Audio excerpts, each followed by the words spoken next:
Hello dear students, इस tutorial में मैं आपको समझाऊंगा कि जावा में हम मेथड्स यानी कि फंक्शंस को किस तरीके से बना सकते हैं। सारी चीज़ें बताऊंगा, बहुत अच्छे तरीके से आपको समझ में आ जाएगा। ओके, सो ऑलरेडी जो मेरे पिछले ट्यूटोरियल्स थे उनमें मैं आपको क्लास एंड ऑब्जेक्ट और बेसिक जावा के कुछ कॉन्सेप्ट समझा चुका हूं। अगर आपने नहीं देखा है तो देख लेना, उनके लिंक्स आपको डिस्क्रिप्शन में मिल जाएगा।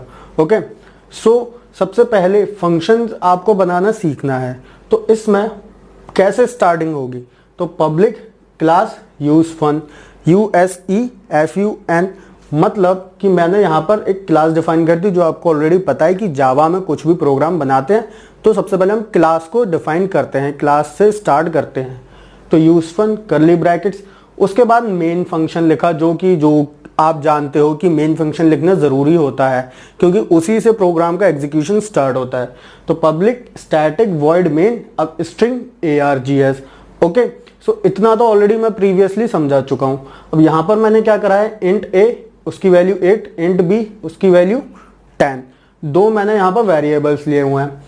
अब नेक्स्ट देखो, थर्ड जो मैंने वेरिएबल लिया हुआ है इंट बिग, BIG नाम से लिया है, उसके अंदर मैंने फंक्शन कॉल करी हुई है। फंक्शन का नाम है एप्पल A, B और सेमीकोलन से क्लोज करा है। ठीक है, टर्मिनेट करा है, कोई भी स्टेटमेंट सेमीकोलन से टर्मिनेट करते हैं हम।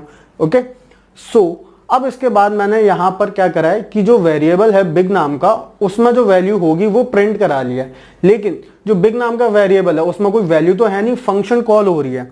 तो फंक्शन कॉल का मतलब है, अब फंक्शन कॉल के पास वैल्यू कहां से आएगी, वहां से आएगी जहां पर हमने फंक्शन को डिफाइन कर रखा है। क्लियर। और फंक्शन कॉल के थ्रू हम जहां पर हमने फंक्शन डिफाइन कर रखा है उसके अंदर वैल्यू प्रोवाइड करते हैं और फंक्शन के अंदर जो भी कोडिंग हमने लिखी हुई है, ओके, उसमें जो एग्जीक्यूशन होगा और वैल्यू कैलकुलेट होगी और वापस फंक्शन कॉल के पास वैल्यू कैलकुलेट होकर आ जाएगी और उस वेरिएबल में सेव हो जाएगी और उस वेरिएबल के थ्रू हमने प्रिंट करा ली।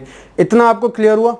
ओके, सो फंक्शन कॉल हो गई। अब प्रोग्राम यहां से जंप करेगा इधर जहां पर भी हमने फंक्शन डिफाइन कर रखा है। अब फंक्शन बनाते क्यों हैं हम, तो देखो प्रोग्रामिंग एक ऐसी चीज है जहां पर कई बार कोड को रीयूज करना पड़ता है। कई लाइंस के जो कोड होते हैं उनमें हमें ऐसा लगता है कि इसको और यहां पर यूज कर सकते हैं या जरूरत भी पड़ती है। तो उसके लिए हम क्या करते हैं, जो कोड बार बार यूज होता है ना उसे हम फंक्शन में डिफाइन कर देते हैं। जैसे कहीं पर बार बार हमें स्क्वायर रूट कैलकुलेट करना है तो हम स्क्वायर रूट की जो कोडिंग होगी वो फंक्शन में डिफाइन कर देंगे और फंक्शन के थ्रू हम बार बार, हमें उसे 10-15 लाइनें नहीं लिखनी पड़ेंगी, सिर्फ एक ही लाइन लिखनी पड़ेगी। समझ गए, जो कि मैथ मॉड्यूल में हमने समझ चुके हैं हम। ओके, सो अब एप्पल यहां पर फंक्शन कॉल हुआ। अब यहां पर फंक्शन डेफिनेशन है public static int Apple.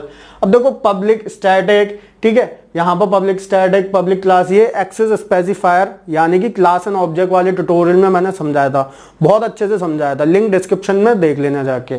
Okay, so public static int Apple. अब मैं यहां पर या तो इंट रख दूं या वॉइड रख दूं। इंट रखने का मतलब यह है कि ये जो फंक्शन है वो कोई ना कोई वैल्यू कैलकुलेट करके रिटर्न करेगा। अगर यहां पर मैंने इंट नहीं रखा है, वॉइड रखा है, VOID वॉइड, तो ये फंक्शन क्या करेगा, कुछ भी रिटर्न नहीं करेगा। ठीक है, फंक्शन कॉल को कुछ भी रिटर्न नहीं करेगा, ये फंक्शन खुद ही कुछ ना कुछ प्रिंट कर देगा, जो मैं अभी बताऊंगा। अभी आप देख लो इंट एप्पल, तो इंट एप्पल। अब इस फंक्शन के अंदर दो पैरामीटर्स हैं, मतलब दो वैल्यूज आ रही हैं। ठीक है, जहां भी फंक्शन कॉल करिए वहां से दो वैल्यूज आ रही हैं और ये फंक्शन इन दो वैल्यूज के ऊपर वर्क करेगा। अब इंट ANS, एक यहां पर वेरिएबल लिया हमने। अब ANS में मैंने क्या करा है, यहाँ पे कंडीशनल स्टेटमेंट लगाया है। अब कंडीशनल क्या है, यहाँ पे कंडीशन क्या है, क्या A B से बड़ा है, ये बीच में ये क्वेश्चन मार्क है, क्या A B से बड़ा है। ठीक है, आपको पता है A की वैल्यू 8 है और B की वैल्यू 10 है। अगर A B से बड़ा है तो यहां पर आपको दिख रहा है दो डॉट्स लगे हुए हैं, ठीक है, कोलन लगा हुआ है। तो अगर कंडीशन यहां वाली ट्रू है तो कोलन से पहले वाला जो भी लिखा होगा वो प्रिंट हो जाएगा, है ना, मतलब वो वैल्यू मिल जाएगी इधर वाले वेरिएबल को। क्लियर। और अगर ये वाली कंडीशन फॉल्स है तो कोलन से इधर वाली जो वैल्यू है वो मिल जाएगी इसको। समझ गए आप? अब देखो, क्या A B से बड़ा है, नहीं, कंडीशन जो है वो फॉल्स है, तो आंसर को क्या मिलेगी, B की वैल्यू, तो आंसर को मिल जाएगा 10। अब यहां पे क्या रिटर्न स्टेटमेंट यूज करा है हमने, मतलब जहां पर फंक्शन कॉल हुई है उधर वैल्यू रिटर्न करनी है ना, तो वो रिटर्न के थ्रू जाती है। तो आंसर मतलब 10 रिटर्न हो जाएगा और यहां पर बिग में सेव हो जाएगा 10, फिर system out print big, 10 output आ जाएगा इस पूरे प्रोग्राम का। ओके, लेकिन अगर मैं यहां पर बी लिख देता पहले और यहां पर लिख देता मैं ए, तो क्या आउटपुट होता? तो सिंपल कंडीशन क्या है, फॉल्स है, तो उस सिचुएशन में दूसरी वाली वैल्यू जाती, 8 पहुंचता, तो 8 प्रिंट होता यहां पे, तो 8 आउटपुट आता। बात समझ गए? जरूरी नहीं है कि आप यहां पर इंटीजर वैल्यू लिखो या कोई वेरिएबल लिखो, आप यहां पर स्ट्रिंग भी लिख सकते हो। ओके, अभी तक देखो ये कैसा फंक्शन था जो कि कोई वैल्यू रिटर्न कर रहा था। ओके, लेकिन अब ये जो फंक्शन है इसके अलावा दूसरा फंक्शन ये है कि हम चाहते हैं कि जो फंक्शन कोई वैल्यू रिटर्न ना करे, उसका एग्जांपल देखो। तो उसके लिए प्रोग्राम में कुछ चेंजेस करने पड़ेंगे। तो यहां पर आप ये समझ लो मैंने ये हटा दिया क्योंकि कोई वैल्यू हम रिसीव तो करने नहीं वाले। तो एप्पल समझ लो इधर लिखा हुआ है, ठीक है, इधर लिखा हुआ है, मूव कर दिया हमने। अब कुछ प्रिंट भी नहीं करवा रहे हम, तो इस लाइन को भी हम कट कर देते हैं, इस लाइन को भी हम कट कर देते हैं, कुछ भी प्रिंट नहीं करवा रहे, सिंपल फंक्शन कॉल है। अब क्या हुआ कि फंक्शन कॉल इधर आया प्रोग्राम। ओके, अब यहां पर भी हम कुछ रिटर्न नहीं करेंगे, तो इस लाइन को भी हटाना पड़ेगा। ओके, अब यहीं के यहीं आंसर में कोई ना कोई वैल्यू सेव हो जाएगी और यहां पर हम प्रिंट कर देंगे system out print ANS। But एक चेंज और करना पड़ेगा इस प्रोग्राम में, वो क्या है? वो चेंज ये है कि यहां पर इंट को हटाकर वॉइड लिखना पड़ेगा, क्योंकि फंक्शन कोई भी वैल्यू रिटर्न नहीं कर रहा। तो उस सिचुएशन में आपको क्या करना है? इंट हटा देना है, वॉइड लिखना है। तो ये फंक्शन क्या था कि हम फंक्शन किस तरीके से बना सकते हैं। तो फंक्शन में जो चीजें याद रखने वाली हैं वो कौन कौन सी हैं?